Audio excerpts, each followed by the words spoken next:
Hello everyone, hope you have an amazing day and welcome back to my channel. Today we discuss about human values and professional ethics. So the values from the basics for all our thoughts, behaviors and action. Once we know what is valuable to us, these values become the basis, the anchor for our actions. We also need to understand the universally of various human values because only then we can have a definite and common program for value education. Then only we can be assured of a happy and harmonious human society. Now, morals. Morals are the welfare principles by the wise people based on their experience and wisdom. They were edited, changed, and modified or evolved to suit the geography of the region, rulers, dynasty, and in accordance with development of knowledge in science and technology and with time also. So, morality is concerned with principles and practices of morals such as what ought or what not to be done in a given situation, what is right or what is wrong about the handling of a situation, and what is good or what is bad about the people, policies, and ideals involved. Now, values. A value is defined as a principle that promotes well being or prevent harm. Another definition is values are our guidelines for our success, our paradigm about what is acceptable, evaluation of human values. The human values evolve because of the following factors: the impact of norms of the society on the fulfillment of the individual's need or desires, developed or modified by one's own awareness, choice, and judgment in fulfilling the needs by teaching and practice of preceptors, gurus, or saviors, or religious leaders, and fostered or modified by social leaders, rulers of kingdom, and the law, that is government, and professional ethics. Professional ethics is a committed or commitment to a designated and organized occupation by virtue of being an authority over a body of knowledge with requisite skill acquired through specialized training. Now, an occupation becomes a profession when a group of people sharing the same occupation work together in a morally acceptable way with members setting and following a certain ethics code. A professional is a practitioner belonging to a specific profession.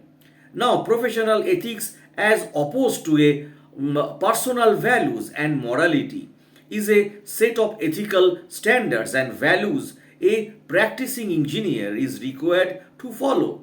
It sets the standards for professional practice and is only learned in a professional school or while practicing one's own profession.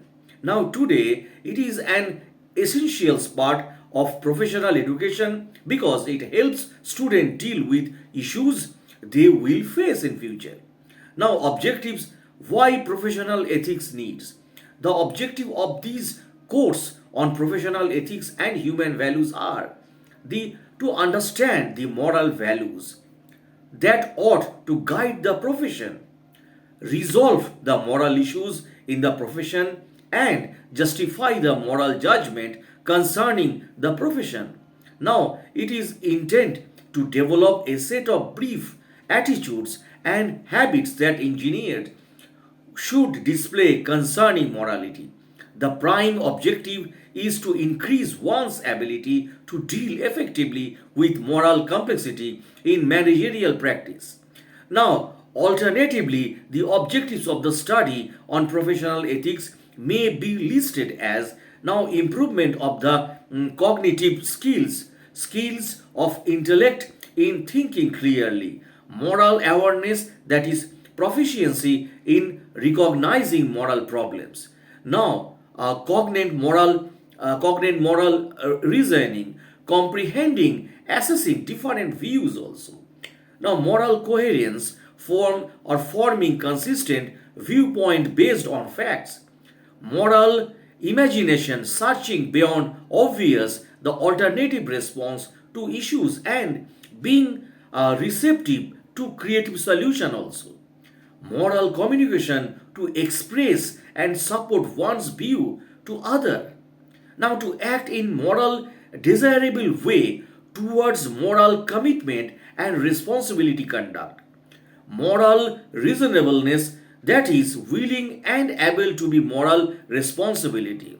Respect for persons, which means showing concern for the follow or well-being of the others besides oneself. Tolerance of diversity, that is respect for ethic and religious difference, and acceptance of reasonable difference in moral perspectives. Moral hope, that is believes in using rational dialogue for resolving moral conflicts.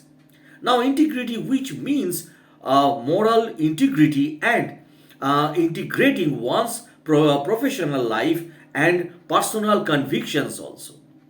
Now, variety of moral issues. It would be relevant to know why and how do moral issues problems arise in a profession, or why do people behave unethically. The reasons for people, including the employer and employees, behaving unethically may be classified into three categories. First of all, resource crunch due to pressure through time limit, availability of money, or budgetary constraints and technology decay or obsolescence, pressure from the government to complete the project in time before the election.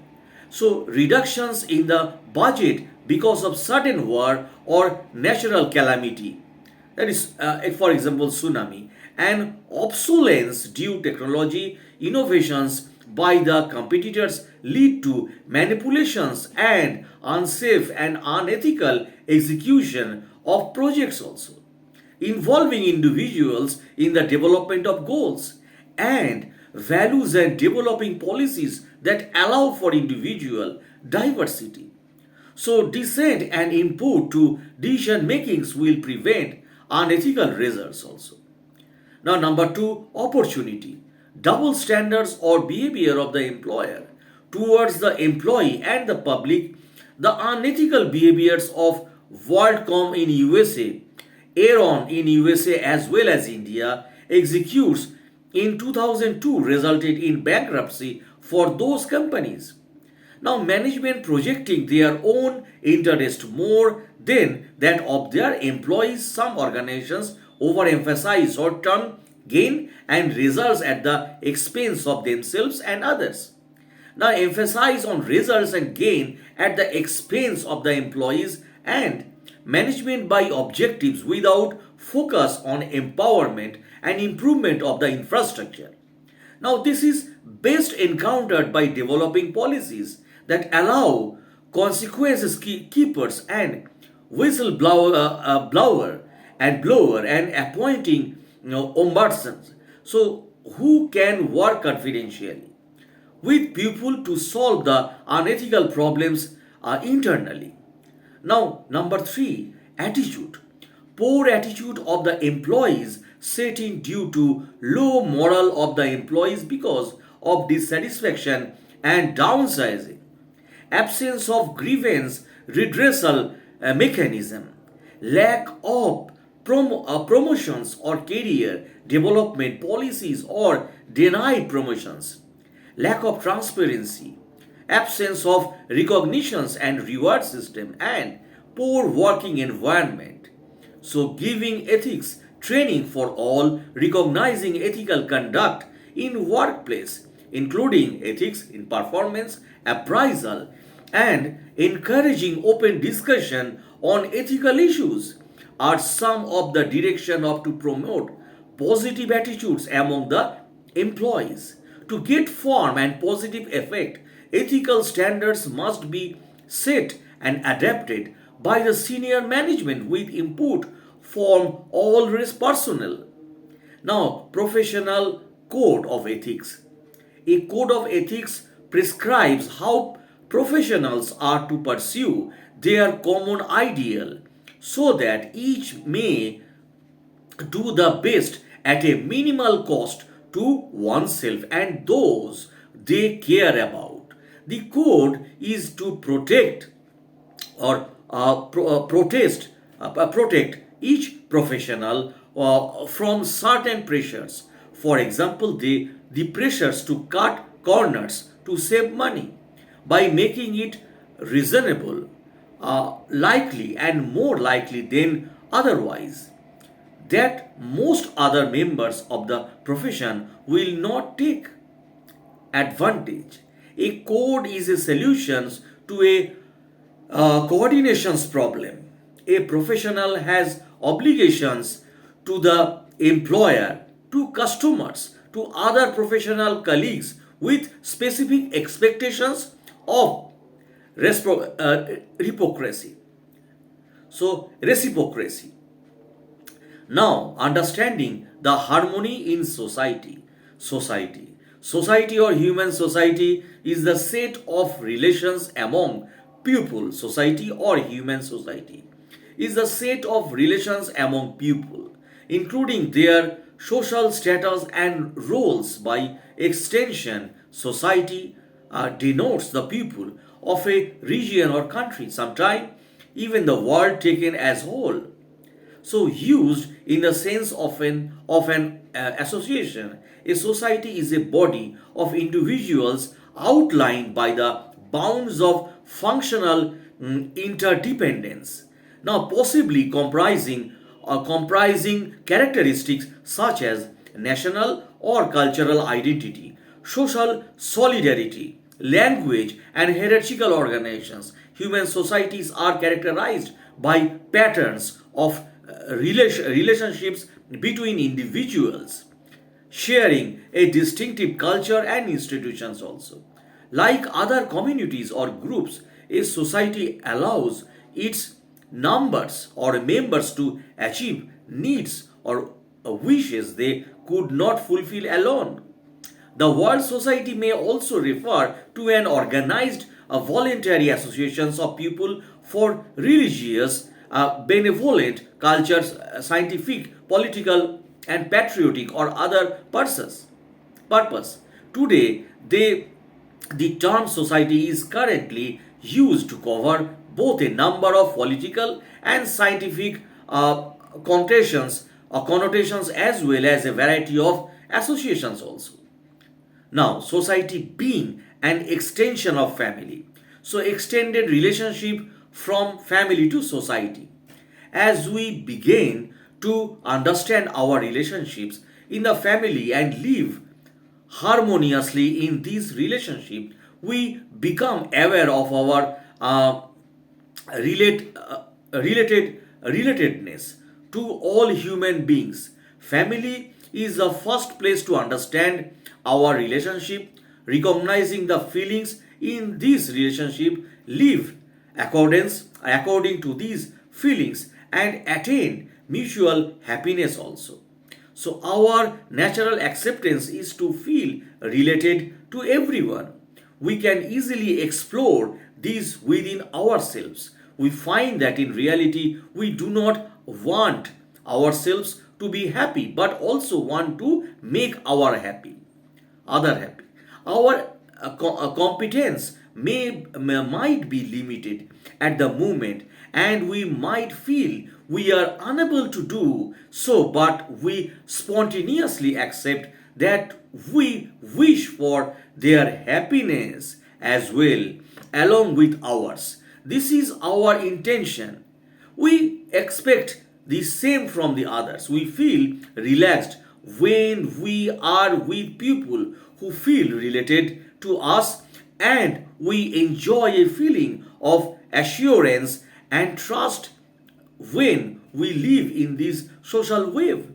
So, harmony in the family is the building block for harmony in the society. So, harmony in society leads to an undivided society when we feel related with each and every human being.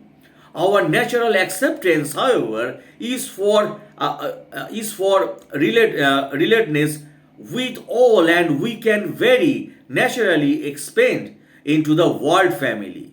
This is the basis of an undivided society. So, a feelings of relatedness with all, as we begin to understand and become aware of the harmony at this level in our living, identification of the comprehensive human goal in order to facilitate the fulfillment of the basic aspirations of all human beings in the society, the following comprehensive human goals needs to be understood. So right understanding is necessary for the human being, for all human beings. When one does not have the right understanding, one remains disturbed and also acts in a manner as so as to create disharmony with other human being as well as with rest of nature. So prosperity is needed in every family. Prosperity in the family means that the family is able to identify its needs and is able to produce, achieve more than its requirement. Now, fearlessness, trust in society means every member of society feels related to everyone each, and therefore there is trust and fearlessness. Coexistence in nature means there is a relationship and complementarily among all the entities in nature, including human being. Now, so this is the comprehensive human goal. With little explorations, we find that all four are required for human society. We are not satisfied with anything less than this. This is the basic minimum requirement to ensure sustainable happiness and prosperity also. We can't cut down any of them. This is the minimum level that each one of us wants and also the maximum we can think of.